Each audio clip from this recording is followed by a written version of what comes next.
Hi friends, வணக்கம். நம்ம TNPSC சேனல்ல 10ஆம் வகுப்பு பழைய பாடத்திட்டத்தில் இருக்க ஒவ்வொரு இயலா பார்த்துட்டு இருக்கோம். அடுத்ததா 2வது இயல் தான் பார்க்க போறோம்.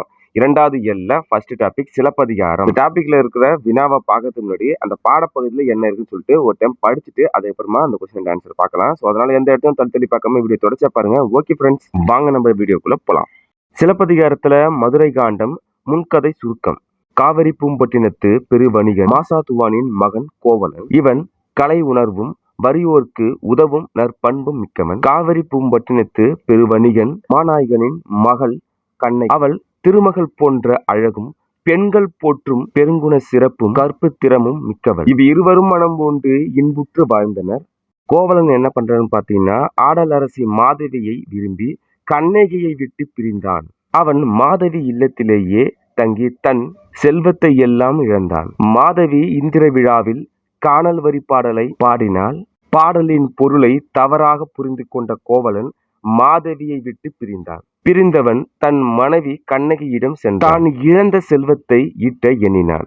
வணிகம் செய்யலாம் சொல்லிட்டு மதுரைக்கு போறாங்க கண்ணகியும் கோவலனும். இருவருக்கும் வழித்துணையாக கவுந்தி அடிகள் என்னும் சமண துறவி சென்றார். இந்த வினா அடிக்கடி கேட்டிருக்காங்க. கண்ணகியையும் கோவலனையும் மதுரைக்கு அழைத்து சென்றவர் யார்? கவுந்தி அடிகள். அவர் யாருன்னு கேட்பாங்க. கவுந்தி அடிகள் சமண துறவி. கவுந்தி அடிகள் என்ன பண்றாங்கன்னு பார்த்தீங்கன்னா, மாதிரி என்னும் இடைக்குல மூதாட்டியிடம் இருவரையும் அடைக்கலம் படுத்தினார். கோவலன் சிலம்பு விற்று வர மதுரை நகர கடைவீதிக்கு சென்றான். விலை மதிப்பற்ற கார் சிலம்பு ஒன்றை கோவலன் விற்பதை பாண்டிய மன்னனின் பொற்கொல்லன் அறிந்தான். பாண்டிய மாதேவியின் கார் சிலம்பை களவாடிய பொற்கொல்லன் பொய்யான பழியை கோவலன் மேல் சுமத்தினான்.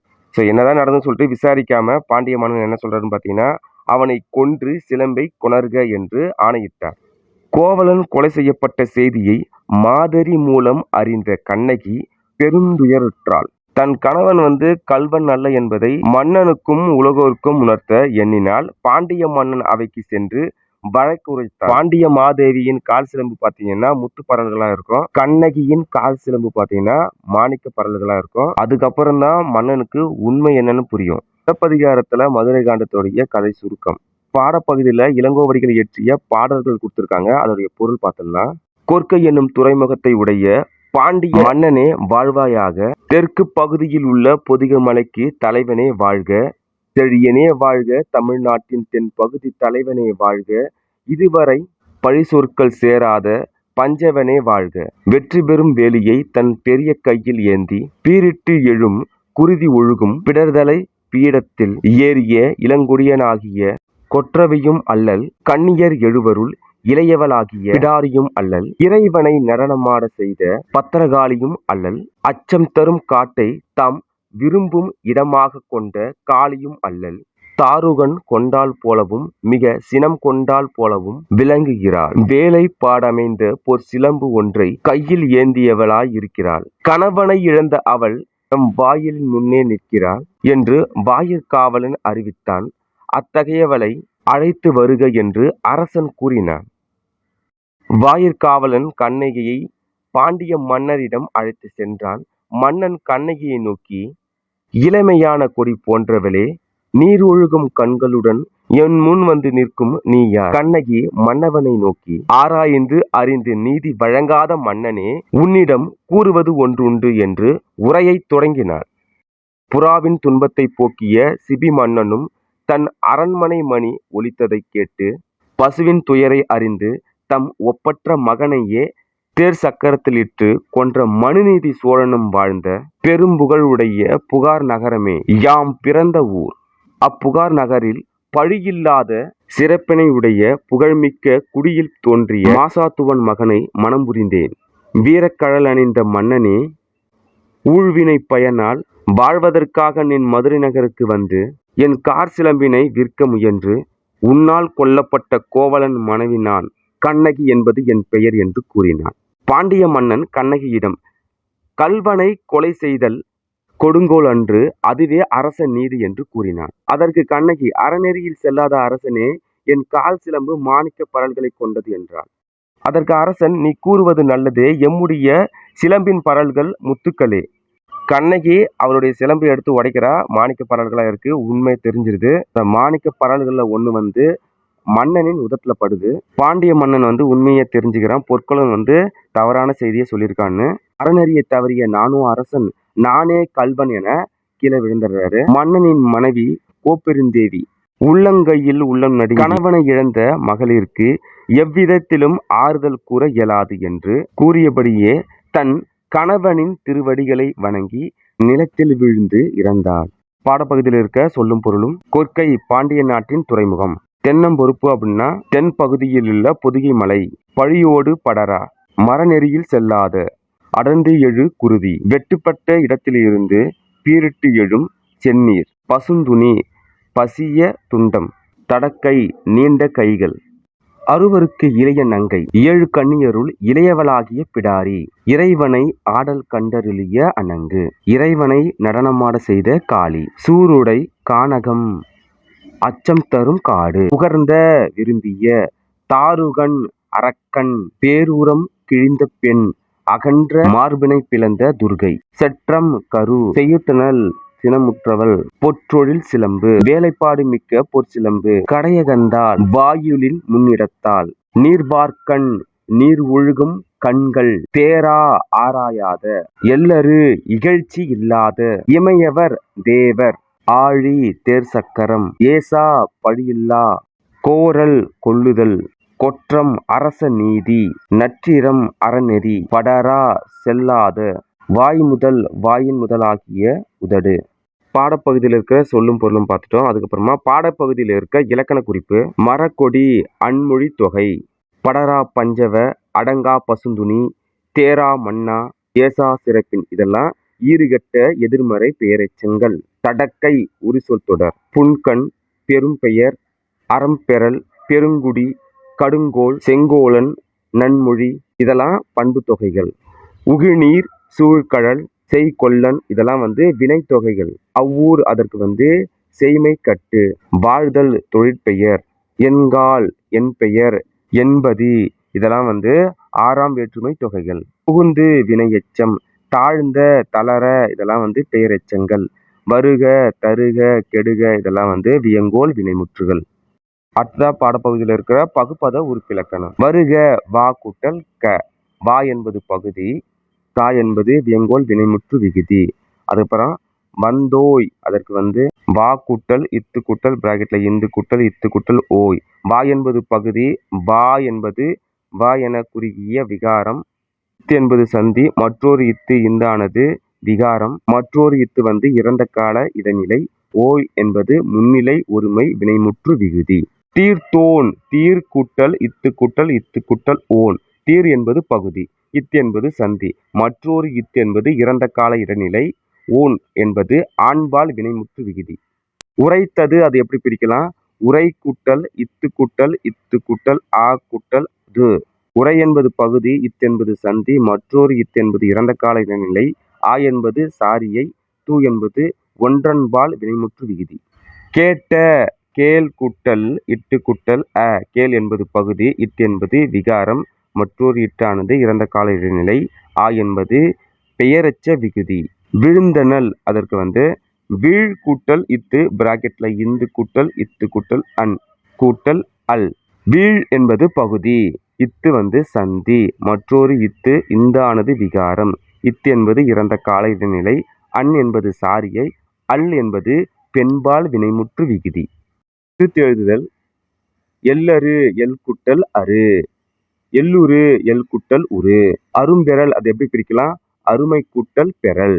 பெரும் பெயர், பெருமை கூட்டல் பெயர். அவ்வூர், ஆ கூட்டல் ஊர். பெருங்குடி, பெருமை கூட்டல் குடி. புகுந்து இங்கு, புகுந்து கூட்டல் ஈங்கு. பெண்ணணங்கு, பெண் கூட்டல் அணங்கு. நற்றினம், நன்மை கூட்டல் தினம். காற்சிலம்பு, கால் கூட்டல் சிலம்பு. செங்கோல், செம்மை கூட்டல் கோல். அடுத்ததா பாடப்பகுதியில் இருக்க ஆசிரியர் குறிப்பு. இளங்கோவடிகள் சேர மரபினை சேர்ந்தவர். இளங்கோவடிகள் தந்தை வந்து இமயவர்மன் நெடுஞ்சேரலாதன், தாய் வந்து நற்சோனை. இவருடைய தமையன் சேரன் செங்குட்டுவன். இளையவராகிய இளங்கோவே நாடாளுவார் என்று கணியன் கூறிய கருத்தை பொய்யாக்கும் பொருட்டு இளங்கோ இளமையிலேயே துறவு பூண்டு குணவாயிற் கோட்டத்தில் தங்கினார். இளங்கோவடிகள் அரசியல் வேறுபாடு கருதியவர், சமய வேறுபாடற்ற துறவி. இவருடைய காலம் கிபி 2ஆம் நூற்றாண்டு. இளங்கோவடிகளின் சிறப்புணர்ந்த பாரதியார், யாமறிந்த புலவரிலே கம்பரைப் போல் வள்ளுவனைப் போல் இளங்கோவைப் போல் பூமிதனில் யாங்காணும் பிறந்ததில்லை, உண்மை வெறும் புகழ்ச்சி இல்லை என புகழ்கிறார். நூல் குறிப்பு: சிலம்பு கூட்டல் அதிகாரம் சிலப்பதிகாரம். கண்ணகியின் கால் சிலம்பால் விளைந்த கதையை முதன்மையாக கொண்டது ஆதலின் சிலப்பதிகாரம் ஆயிற்று. சிலப்பதிகாரம் என்னும் செந்தமிழ் காப்பியம் புகார்காண்டம், மதுரை காண்டம், வஞ்சி காண்டம் என்னும் முப்பெரும் காண்டங்களையும் 30 காதைகளையும் உடையது. புகார்காண்டம் 10 காதைகளையும், மதுரை காண்டம் 13 காதைகளையும், வஞ்சி காண்டம் 7 காதைகளையும் கொண்டுள்ளது. சிலப்பதிகாரத்தை உரையுடையிட்ட பாட்டுடை செய்யுள் எனவும் வழங்கப்பெறும். சிலப்பதிகாரத்திற்கு வேறு பெயர்கள் பார்த்தீங்கன்னா முதற் காப்பியம், முத்தமிழ் காப்பியம், குடிமக்கள் காப்பியம், ஒற்றுமை காப்பியம், நாடக காப்பியம் என சிலப்பதிகாரத்தை போற்றி புகழ்வர். நெஞ்சை எல்லும் சிலப்பதிகாரம் என்றோர் மணியாரம் படைத்த தமிழ்நாடு என பாரதியாரால் போற்றப்பட்ட இக்காப்பியம் நம் பாடப்பகுதியாகிய வழக்குரை காதை மதுரை காண்டத்தின் 10வது காதையாகும். சிலப்பதிகாரம், மணிமேகலை, சீவக சிந்தாமணி, வளையாபதி, குண்டலகேசி ஆகியன தமிழில் உள்ள 50 காப்பியங்கள் ஆகும். இந்த 5 காப்பியத்தில் முதன்மையானது சிலப்பதிகாரம். காலத்தாலும் கதை தொடர்பாலும் பாவகையாலும் ஒன்றுபட்ட சிலப்பதிகாரத்தையும் மணிமேகலையும் இரட்டை காப்பியம் என வழங்குவர். இசை நாடகமே சிலப்பதிகார காதையின் உருவம். நூல் எழுந்த வரலாறு: சேரன் செங்குட்டுவன் சீர்தலை சாத்தனாரோடும் இளங்கோவடிகளாரோடும் மலைவலம் காண சென்றான். அங்கிருந்த மலைவாழ் மக்கள் வேங்கை மரத்தின் கீழ் ஒரு பெண் தெய்வத்தை பார்த்தோம் என்று கூற, உடனிருந்த பெரும்புலவர் சாத்தனார், அப்பெண்ணின் வரலாற்றை யான் அறிவேன் என்று கோவலன் கண்ணகி வரலாற்றை சுருக்கமாக கூறினார். அதனை கேட்ட இளங்கோவடிகள், இக்கதையை சிலப்பதிகாரம் என்னும் பெயரால் யாம் இயற்றுவோம் என்று கூறினார். சாத்தனாரும் அடிகள் நீரே அருளுக என்றார். அவ்வாறே சிலப்பதிகாரம் உருவாயிற்று. நூலின் பயன்: அரசியல் பிழைத்தோர்க்கு அறங்கூற்று ஆகும். உரைசால் பத்தினியை உயர்ந்தோர் ஏத்துவர். ஊழ்வினை உறுத்து வந்து ஊட்டும் என்னும் முப்பெரும் உண்மைகளை சிலப்பதிகாரம் உணர்த்துகிறது. அடுத்ததா பாடப்பகுதியில் இருக்க மாதிரி வினாக்கள் பாருங்க. கோடிட்ட இடங்களை நிரப்புக. இரட்டை காப்பியம் என சிலப்பதிகாரமும் டேஸும் ஆகும். இப்போ நம்ம படித்தோம். என்ன வரும்னு பார்த்தீங்கன்னா, இரட்டை காப்பியம் என சிலப்பதிகாரமும் மணிமேகலையும் ஆகும். ஆன்சர் மணிமேகலை. அடுத்த கொஷின்: சிலப்பதிகாரம், மணிமேகலை, டேஸ், வளையாபதி, டேஸ் என்பன 50 காப்பியங்கள் ஆகும். 50 காப்பியங்கள் என்ன? சிலப்பதிகாரம், மணிமேகலை, சீவக சிந்தாமணி, வளையாபதி, குண்டலகேசி என்பன 50 காப்பியங்கள் ஆகும். அடுத்தது உரிய விடையை தேர்ந்தெடுத்து எழுதுக. இளங்கோவடிகள் டேஸ் நாட்டை சேர்ந்தவர். இளங்கோவடிகள் டேஸ் நாட்டை சேர்ந்தவர். சரியான விடை என்ன வரும்? இளங்கோவடிகள் சேர நாட்டை சேர்ந்தவர். சேர. அடுத்த கொஸ்டின்: நெஞ்சை எல்லும் சிலப்பதிகாரம் என்று பாடியவர்.